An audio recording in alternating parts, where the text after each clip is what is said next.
우리가 이렇게 함께 모여서 예배할 수 있는 것이 주님 안에서 큰 복인 줄 믿습니다. 제가 고등부 학생들한테 항상 하는 질문인데요. 제가 여러분들한테도 똑같이는 못해도 비슷하게 한번 질문하면서 우리 같이 말씀 나눴으면 좋겠습니다. 여러분들의 삶은 바쁘신 편입니까? 아니면 조금 한가하신 편입니까? 제가 항상 이렇게 질문을 합니다. 사실 저는 이렇게 되게 여러분들에게 이렇게 점잖게 여쭤봤는데 사실 이제 고등부 친구들한테는 대충 옆에 앉아가지고 요즘 바빠? 이렇게 물어봅니다. 되게 촐싹맞게 이렇게 물어보는데 우리는 굉장히 열심히 또 힘겹게 세상을 살아갑니다. 누구 한 사람만 바쁘다라고 얘기할 수 없을 정도로 우리는 한 명 한 명 다 누구나 너무나 열심히 살아갑니다. 요즘은 어린 아이들도 굉장히 바쁘게 살아가죠. 그래서 학원을 막 4개, 5개씩 다니면서 굉장히 힘겨운 삶을 살아가고 있습니다. 중학생, 고등학생은 뭐 말할 것도 없이 공부하느라 너무 바쁜 삶이고요. 또 여기 계신 성도님들 중에 직장인들 중에 야근 한 번 안 하는 분이 어디 있겠습니까? 또 야근하면서 또 힘겹게 다음날 아침 일찍 출근하고 정신없죠, 그렇죠? 또 어르신들도 자기 일들이 또 해야 할 것들이 많아가지고 그것도 시간을 쪼개서 그렇게 사용하고 계십니다.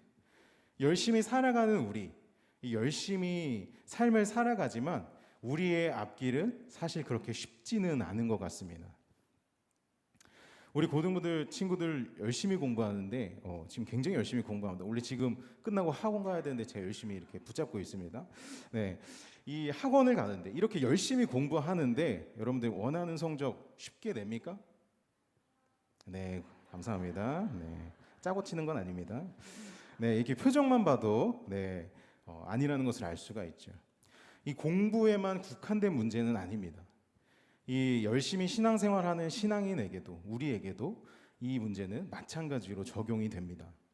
매일 성경을 읽고 기도하고 열심히 예수님을 닮겠다라고 애쓰는 사람들, 또 선행을 하면서 사는 사람들, 이 누구보다 하나님을 사랑한다라고 고백하는 우리 같은 신앙인들에게도 어려움은 반드시 찾아오게 되어 있습니다. 11조 생활을 한 번도 빠지지 않고 열심히 해도 그건 누가 알까요? 사업이 망하기도 하고요, 낙오자가 되기도 합니다. 또 답답함이 우리의 삶을 엄습해 올 때도 분명히 있습니다. 그래서 수많은 원망을 하나님께 돌릴 때가 얼마나 많이 있는지 모르겠습니다. 내가 하나님께 드렸던 열심들을 이야기하면서 하나님을 원망하는 모습을 발견한 적이 너무나 많이 있습니다. 저만 그렇죠, 그렇죠? 네, 저만 열심히 하나님 원망했었습니다. 제가 죄인 중에 괴수입니다. 네, 그게 바로 저입니다. 내가 왜 하나님을 얼마나 사랑했는데 왜 저한테만 이렇게 하세요? 왜 저를 이렇게 배신하십니까? 제가 하나님께 다 드렸잖아요. 제 삶도 드리고 모든 것을 드렸는데 하나님 저한테 어떻게 이렇게 하실 수가 있습니까? 제가 항상 이렇게 하나님 앞에 원망할 때가 너무나 많이 있었거든요. 하나님께 원망과 분개를 드리기도 합니다.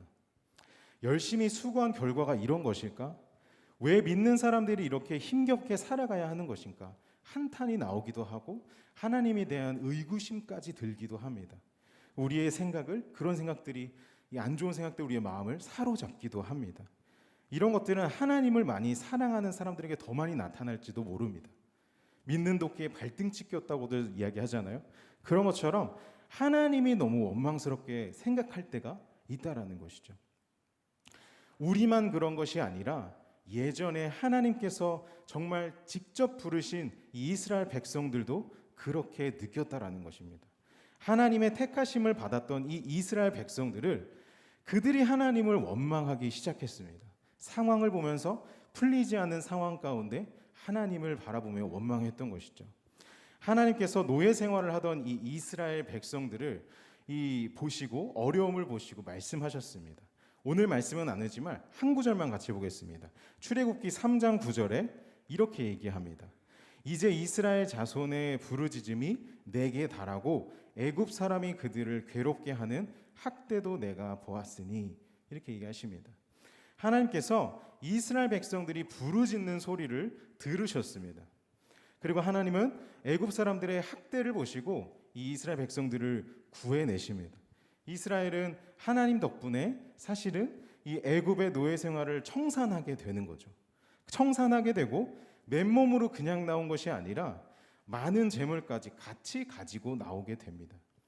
하나님 덕분에 애굽 땅을 나오게 된 이 이스라엘 사람들은 하나님의 땅, 이 약속의 땅으로 이제 여정을 가게 시작하게 되는 것이죠.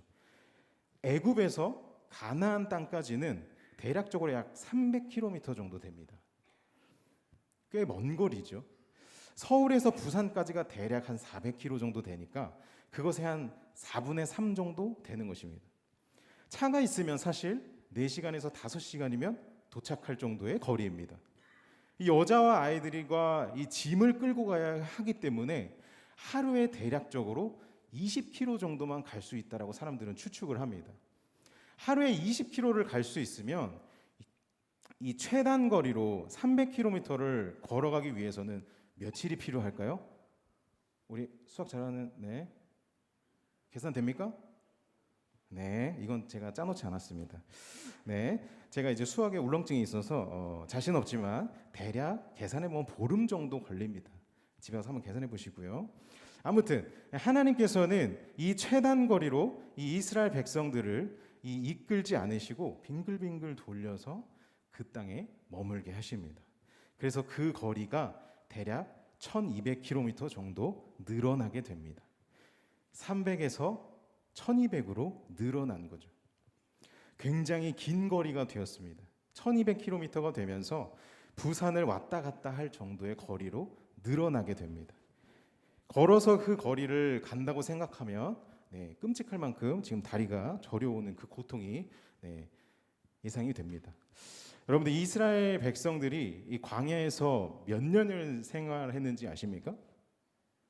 역시 믿음의 선배님들 약 40년 정도 됩니다. 사실 이 거리를 계산해 보면 20km 하루에 20km씩 걸어갈 수 있으면 1200km면 며칠일까요? 역시 60일 정도 걸립니다. 60일 정도면 사실 도착하는 거리입니다. 이 길어도 60일, 2달이면 도착할 정도의 거리입니다. 그런데 이스라엘 백성들은 60일이 아닌 1년도 아닌 10년도 아닌 40년이나 광야에서 생활을 하게 됩니다. 걷기만 하면 60일 정도면 도착하는, 또 직진만 하면 보름이면 가능한 거리를 하나님께서는 40년이라는 시간을 통해서 그 상황 가운데 머무르게 만드십니다. 이스라엘 백성들이 이거를 보면서 얼마나 하나님을 원망했을까요? 우리가 죽을 곳이 없어서 애굽 땅에서 우리를 이끌어내어서 이 광야에서 우리가 죽게 하십니까? 별의별 소리를 다 했겠죠. 성경에는 그렇게 디테일하게 나와 있진 않지만 우리는 그 상황을 상상할 수 있는 거죠. 그런데 사실 하나님께서는 이 이스라엘 백성들을 이 광야에서 시간만 그냥 보내게 하신 것은 아닙니다. 엄청나게 많은 것들을 겪게 만드셨고 그 상황을 통해서 하나님을 바라보게 만드셨던 거죠. 첫 번째 사건은 이스라엘 백성들이 이 출애굽 나오자마자 펼쳐집니다. 그들이 하나님의 놀라운 기적을 맛보고 이 애굽 땅에서 나오게 됩니다. 이제는 하나님이 약속하신 땅, 우리 조상 야곱이 살던 그 땅으로 들어갈 것이라는 그 기대를 품고 이 애굽 땅에서 나오게 됩니다. 그런데 웬일 이 바로가 마음을 바꿔서 다시는 이 이스라엘 백성을 잡아오라고 명령한 것이 아닙니까? 정말 죽을 상황에 놓여 있게 된 것이죠. 이스라엘 백성들을 쫓아서 홍해 앞까지 쫓아오게 됩니다. 모든 민족이 지금 죽기 직전에 딱 그 상황에 처하게 된 거죠. 얼마나 하나님이 원망스러웠을까요? 내가 그래도 노예로라도 살아있을 수 있을 건데 왜 여기까지 날 인도해서 내가 이 상황에서 죽게 되는 걸까? 그들은 하나님을 믿었기에 터전을 버리고 나온 것이 아닙니까? 물론 이스라엘 백성들에게 애굽은 굉장히 힘든 곳이었습니다. 그래서 하나님께 그렇게 열심히 기도하고 살려달라고 애원했던 거 아닙니까? 하지만 죽지 않고 먹고는 살 수 있는 곳 아니겠습니까? 하나님을 믿고 믿음의 발걸음을 띄었더니 이젠 죽게 된 겁니다. 이스라엘 백성들이 모세를 원망합니다. 소리를 지르죠. 애굽에 매장지가 없어서 우리를 광야에서 죽게 만드냐고. 이 광야에서 죽는 것보다 애굽 사람의 종으로 사는 것이 더 행복하다고, 차라리 그렇게 사는 게 낫다라고 이야기했을 것입니다. 두 번째 위기, 첫 번째 위기만 있는 것이 아닙니다. 두 번째는 이 수르 광야에서 3일 동안 걸어가는데 이 물을 찾지 못합니다. 여러분 하루라도 물을 안 마셔본 적이 있습니까? 이 금식을 할 때도 물은 마십니다. 그렇죠? 막 물로 이렇게 저는 이렇게 금식을 하면 물로 이렇게 배를 한가득 채웠던 걸로 기억이 납니다. 물 없이는 살 수가 없습니다. 또 우리에게 꼭 필요한 그 물을 이스라엘 백성들은 벌써 수일째 못 마시고 있는 상황이었습니다. 그래서 또 모세를 원망합니다. 여러분 모세를 원망한다라는 이 표현은 어떤 표현입니까? 하나님을 원망하는 겁니다. 하나님, 우리가 하나님의 백성이라면서 왜 우리를 고와 같이 내버려 두십니까? 제가 이렇게 점잖게 얘기하겠지만 전혀 그런 표현이 아니겠죠. 굉장히 얼마나 투덜거리겠습니까? 우리를 죽을 때까지 내버려 두실 건가요? 별의별 승질을 다 내겠죠. 그러다가 물을 만났습니다. 결국 내가 그토록 원했던 물, 이 갈급했던 물을 만났습니다. 진짜 얼마나 행복할까요? 얼마나 기뻤을까요? 아주 시원하게 진짜 광고에서 나오는 것처럼 누구보다 시원하게 마셨어야 할 그 물. 근데 물이 써서 먹지 못할 정도의 물이었습니다. 얼마나 하나님이 갑자기 배가 더 열받는 거죠. 모세를 원망하고 하나님을 똑같이 원망했습니다. 또 하나는 이스라엘 백성이 이 엘림과 시내산 사이 이 신광야에 도착했습니다. 애굽에서 나온 후 거의 둘째 달 15일이 지났을 때 먹을 것이 없었습니다. 애굽 땅에서는 힘들었지만 그래도 밥은 먹고 고기는 먹었습니다. 떡도 배불리 먹었는데 우리가 이제는 먹을 게 없다라고 지금 원망하는 겁니다. 돌아보면 이스라엘 백성들에게는 항상 원망이라는 것이 있었다라는 것입니다. 하나님을 원망하고 또 원망했습니다. 수많은 일들이 있었죠. 이 르비딤이라는 곳에 도착했을 때에 또 물이 없었습니다. 그래서 이스라엘이 어떻게 했을까요? 어떻게 했을까요? 네, 그렇죠. 저희 이제 말하지 않아도 무슨 일이 일어날지 압니다. 뻔한 레퍼토리죠. 이스라엘 백성들은 모세를 또 원망합니다. 그리고 하나님을 원망합니다. 그들은 그들 나름대로 하나님께 마음을 드렸을 수 있습니다. 하나님을 사랑했을 수 있습니다. 그런데 그들은 생각한 겁니다. 이 나의 노력에 비해서 하나님은 나한테 너무하신 거 아닌가? 하나님께서 나를 사랑하시지 않는 것인가? 그래서 원망이 가득 찬 삶을 살게 된 것인가? 고민하지 않았겠습니까? 여러분, 이스라엘 백성들이 출애굽하고 애굽 군대에게 쫓겼습니다. 이스라엘 백성들이 얼마나 무서웠겠습니까? 하루아침에 죽게 생겼는데 어떻게 살 수 있겠습니까? 얼마나 하나님을 원망했을까요? 그래서 하나님을 원망했습니다. 죽기 직전이니까. 분명 저라도 하나님 따라 나왔는데 죽게 된다라고 하면 제가 앞장서서 노발대발했을 것 같습니다. 그런데 여러분 기억해야 하는 것이 하나 있습니다. 그 군대에서 이스라엘 백성들을 지키신 분이 누구십니까? 하나님이십니다. 군대를 홍해 안에 침수시킨 것도 이스라엘 군사들이 아니라 하나님이 그렇게 하신 것입니다. 하나님께서 이스라엘 백성들을 지키신 것입니다.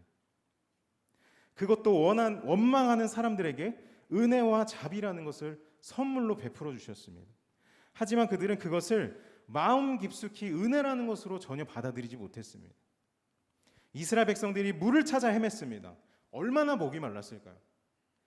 하나님의 약속의 땅으로 가는 상황에서 얼마나 힘이 들었을까요? 며칠 동안 물도 못 마셨는데 물이 마시고 싶었어요. 물을 찾았는데 그 물이 쓴 물이어서 도저히 먹을 수가 없는 상황입니다. 원망이 폭발했습니다. 그러한 불평과 불만 속에서도 하나님께서 모세에게 나뭇가지를 던져서 쓴물을 단물로 바꿔주셨습니다. 이스라엘 백성들이 먹을 게 없다라고, 애굽에서는 빵과 고기를 먹었다라고 하나님께 불평을 했습니다. 하나님께서 그들을 그냥 두시지 않았습니다. 그들을 그냥 굶어 죽게 내버려 두시지 않으셨습니다. 그들에게 만나와 메추라기를 보내주셨습니다. 물이 없었을 때 바위에서 물을 솟아나게 하셨습니다. 그들은 여전히 하나님을 불평하고 원망했습니다. 하지만 하나님께서 그런 그들을 바라보시고 도우셨습니다. 도움의 손길을 주셨습니다. 이스라엘 백성들은 항상 하나님을 원망하면서 그 상황 속에서 하나님만을 바라보면서 원망만 했습니다. 그런데 이스라엘 백성이 어려울 때 그를 도우신 분은 누구십니까? 하나님이십니다. 이스라엘 백성들이 자기 자신을 구원했을까요? 아닙니다. 하나님이 구원하셨습니다. 하나님께서 이제까지 이스라엘 백성들을 책임지셨습니다. 그들의 순간순간을 하나님께서 함께 하시며 모든 것들을 책임져 주셨습니다. 그럼에도 불구하고 이스라엘 백성들은 하나님을 원망합니다. 자세히 보면 마치 습관처럼 그것을 원망하면서 하나님을 바라봅니다. 상황을 두려워합니다. 하나님이 이때까지 지켜주셨잖아요. 하나님이 이때까지 책임져 주셨잖아요. 그럼에도 불구하고 정말 작은 파도를 만나도 그 찰싹거리는 파도를 보고서 하나님을 원망하는 것입니다. 여러분, 혹시 우리의 삶은 어떻습니까? 공부를 하다가 잘 될까? 두려워하진 않을까요? 내가 이렇게 애쓰면서 바쁘게 살아가고 있는데 하나님 나의 환경은 하나도 바뀌는 것이 없습니다. 투정 부리고 이스라엘 백성들처럼 정말 힘겨워서 삶의 문제를 버거워하고 있지는 않으십니까?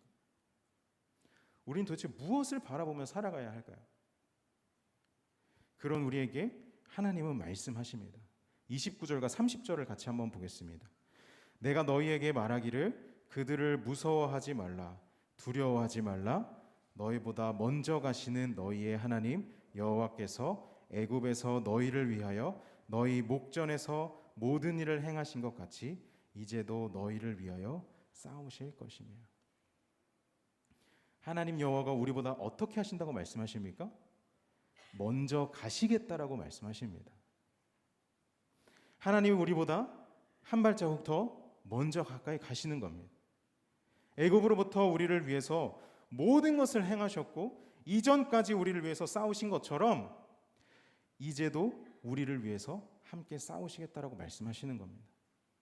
하나님께서 우리를 위해 일하시고 곁에 계심에도 불구하고 우리는 전혀 알아채지 못합니다. 그런 우리에게 하나님은 또 말씀하십니다. 우리 31절과 32절도 같이 한번 보겠습니다. 광야에서도 너희가 당하였거니와 사람이 자기의 아들을 안는 것 같이 너희의 하나님 여호와께서 너희가 걸어온 길에서 너희를 안에사 이곳까지 이르게 하셨느니라 하나 이 일에 너희가 너희의 하나님 여호와를 믿지 아니하였도다. 우리 하나님께서 우리가 걸어온 길에서 이 나를 자기의 아들을 아는 것 같이 안아 주셨다는 것입니다. 그런데 우리는 그러한 하나님 여호와를 여전히 믿지 못하고 있는 모습이 우리에게 얼마나 많이 있는지 모릅니다. 하나님께서 우리의 아빠가 되어 주시지만 하나님을 우리가 아빠로 아버지로 여기지 않는다라는 것이죠. 너희는 너희보다 먼저 그 길을 가시면 장막 칠 곳을 찾으시고 밤에는 불로 낮에는 구름으로 너희가 갈 길을 지시하신 자이시니라. 이렇게 고백하십니다. 하나님께서 우리보다 먼저 우리의 갈 길을 앞서 가셨습니다. 그리고 살피셨습니다. 어디에 장막이 펼까? 어디에다 장막을 펴면 좋을까? 어디가 좋을까? 밤에는 춥지 않을까? 그럼 내가 불기둥을 줘야지. 낮에는 덥지 않을까? 그럼 내가 구름 기둥으로 가려줘야지. 하나님께서 먼저 우리를 위해서 가셨습니다. 여러분, 우리를 한번 돌아봅시다. 여러분, 우리의 모습은 어떻습니까? 우리는 불평불만합니다.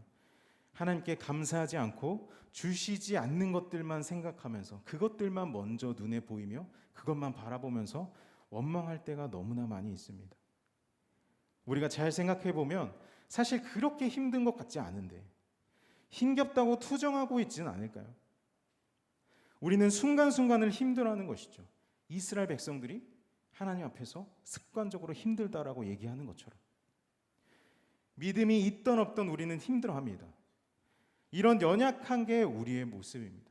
이게 바로 우리가 죄인이라는 것을 드러내 보이는 거죠. 하나님이 우리에게 보여주시고 말씀하시지만 우리는 여전히 힘들어하고 원망합니다. 한도 끝도 없이 하나님을 원망합니다.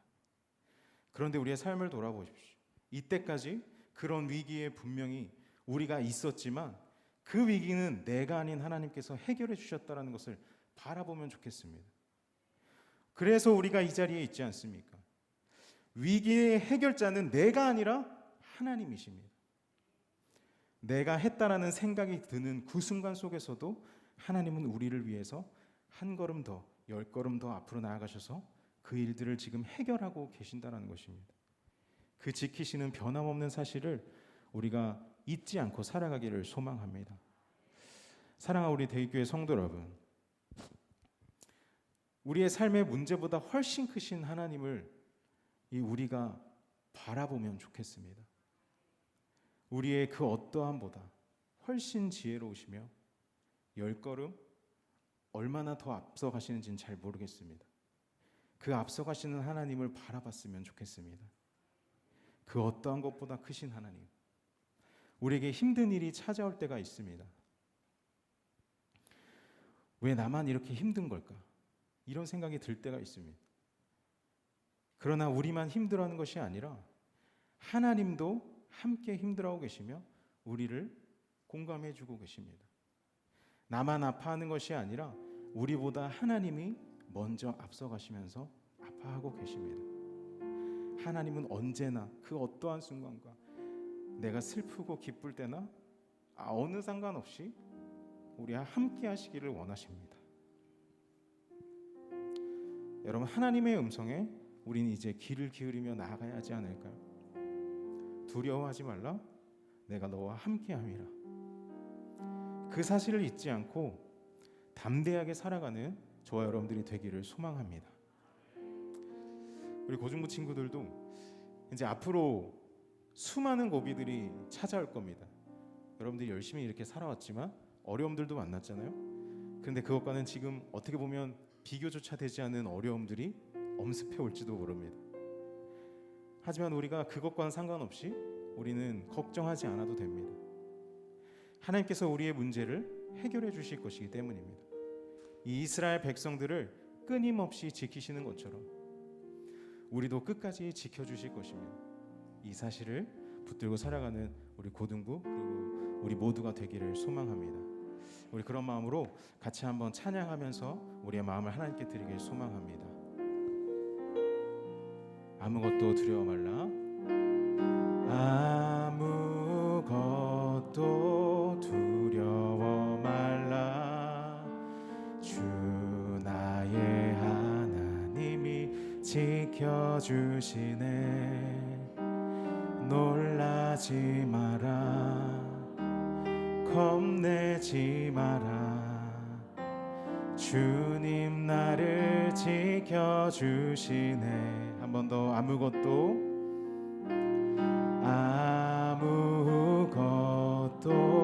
두려워 말라, 주 나의 하나님이 지켜주시네.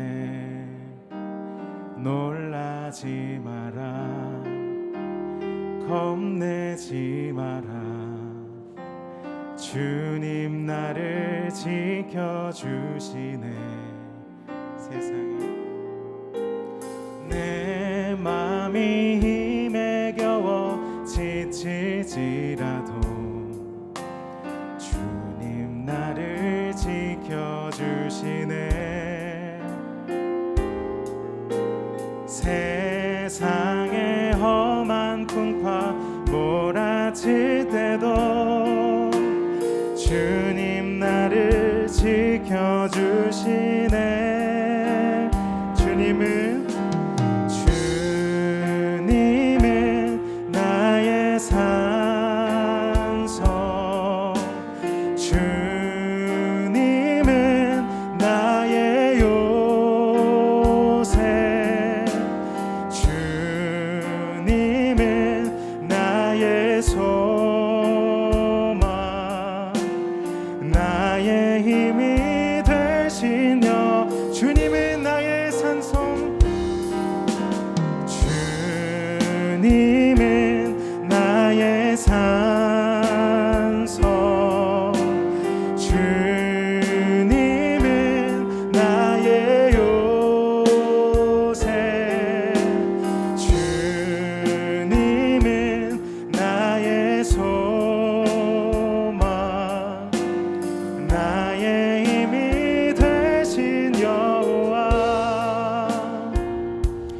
우리 시간 가운데 같이 한번 기도하면서 우리 짧게 기도하면서 하나님 앞에 나갔으면 좋겠습니다. 주님, 내 삶을 돌아보면 내 삶 가운데 그 문제들을 해결하신 분은 오직 하나님이심을 시간 가운데 고백합니다. 아버지, 주님을 붙들며 나아가는 이 시간 되게 하여 주시옵소서. 주님, 내가 세상에 많은 문제들이 있지만 아버지, 그것들을 바라보며 살아가는 것이 아니라 그 문제보다 더 크신 하나님을 바라보며 그 문제를 해결하실 하나님을 내가 의지하며 나아갑니다라는 고백으로 우리가 온전히 주님 앞에 우리 마음을 드리며 우리 같이 함께 기도하며 나아가시 소망합니다. 우리 함께 기도하겠습니다.